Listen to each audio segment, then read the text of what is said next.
Welcome back, DrillFreak Nation. Hey guys, as everything relative to golf here in our video blog, I want to take a look, and we're going to take a look actually at our new putting surface that we have here as well, and we're going to get to also our new mat that we brought in. Every couple of years we recycle a new mat, and I have to tell you, we'll get to that later. Great mats, but the putting green came from the same company that does our mats up at our golf academy, at our golf course, as well as our indoor setup here that I have. I've been teaching out of here now for over just about 24 years right now. So we get them from JR Mats, Real Feel Mats, and you can go online. He's on Amazon. He's got a great website too that you can check out. But first we're going to get into the putting surface that I got from Jay. So one of the things here, and we're going to get into a little bit in detail, I'll show you some things, but this is on a concrete floor. And what we did was we made two holes. There's one right in here and one over there. And it's set up to have basically anywhere from 14 feet in, 14 footers and in. So it's pretty cool because generally speaking, and tour players like to be inside 12 foot. And if you could start rolling in 12 to 14 footers, 10 footers, it's just a great way to practice. There's not a lot of undulation in the putting surface right now. I wanted something fairly flat so we can work on the elements of the putting stroke, and it's just easier for teaching. However, that being said, we still have capabilities right in here. This is a little foam wedge, and I have different other types of wedges that I can stick underneath the putting surface. Now, I did not glue this surface down. This surface is just sitting right on the concrete, and you're going to see over back in through here, this is the first cut, and we'll get into that too, the first cut fringe. And we even have, as we get into the mats, we even have a rough area, which is a little bit higher. What I like is, and you'll see the first cut mat, we can work on tight little nip spin shots. And believe it or not, it gives you the same effect as if you were hitting off of the fringe, hitting into a green. And you'll see how the green reacts and the spin reacts, you know, again, doing it correctly. So let's get into the green. One of the things here that when we had to do this, we used it was a handheld core drill, and we'll show you some video on that in a few seconds.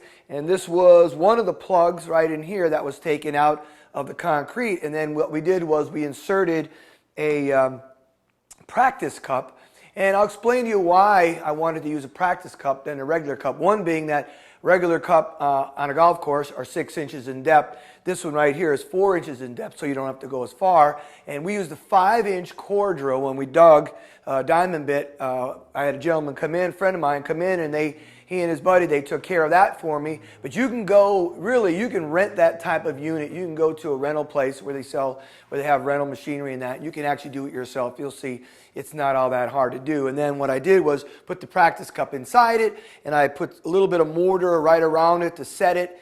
And I checked it, and what I did was I just kept it nice and level with the concrete floor, so when I dropped the mat over the top, it had that nice little same little degree of drop below the cup, below the top of the grass here. The mat here, fast and true mat. First of all, I love it. This thing rolls at about 10.5, between 10 and 11, and I like it at our golf course. Our greens roll between maybe an 8 and a 10, depending on the season. And country clubs are going to be probably more around 11 and up. So for me inside here, and especially the type of clientele that I teach, these guys are on high-end public courses and or country clubs. So this is a perfect speed. And while I'm mentioning about, like, this here is set up here in my teaching area, but this is also something to consider if you were putting in carpeting or something in your downstairs basement that's got concrete. You know, if you are someone who loves golf, I would suggest getting a hole of J and getting a nice size. This is 12 by 16, I believe, and getting a nice size area there. If you want it to practice, just don't carpet it, put the mat down. Again, we did not glue this. This putting surface here is just laying down. We could have, and Jay even gave me some tape that we can adjoin the fringe to the putting green, but I didn't want to do that because it gives me the option to move it if I have to clean or if I have to do anything. I can remove it, and everything sits very well in place. It does not move.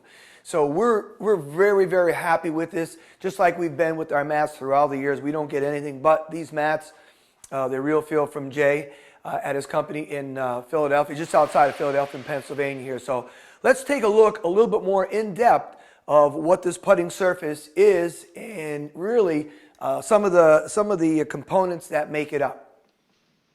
All right, so we're going to take a look here at some of the profile of the putting green here. So let's take a look. Really cool under the way it's built underneath. You can see how sturdy this is. So when you lay this lays super flat. As I said, this is not glued to anything. You can see right there the thickness of it, how well it's built. There's a little nap right there, and it really putts super, super well, and a very nice rigid underside to it. So move a little bit forward here, and we'll take a look as we move through. Again, really nice tight nap. Let's take a look at the cup that I put in. Of course, it was drilled. It was drilled out, and then we just set right inside of the cup with some cement right there. Let's take a look at the fringe. There you can really see that's how nice that is. A little bit higher, and you can see even how dense that is. And this definitely will let you spin the ball. The grass is just like real grass, and you get the same effect when you hit it correctly. You can get some nice spin from the fringe onto the putting surface right there.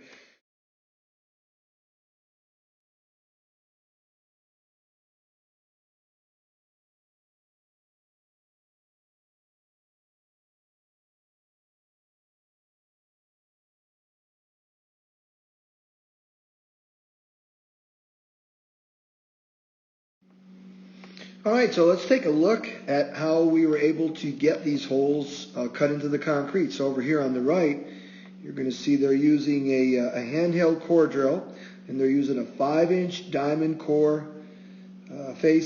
face core bit.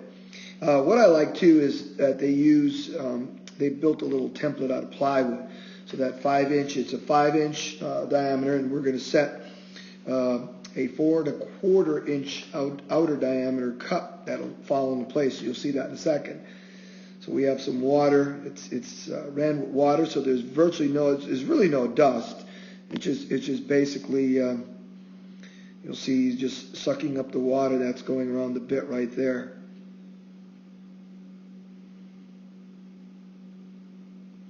And that's how they cut it in. So over here on the left, you're going to see now too.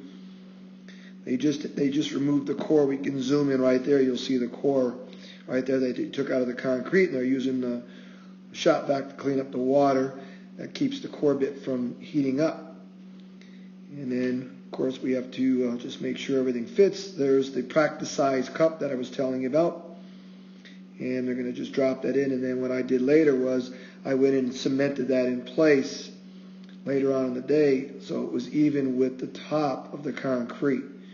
We're just a hair below, but either or is fine. And you can see how that sets there. So I hope that helps you guys out when you go to do this yourself.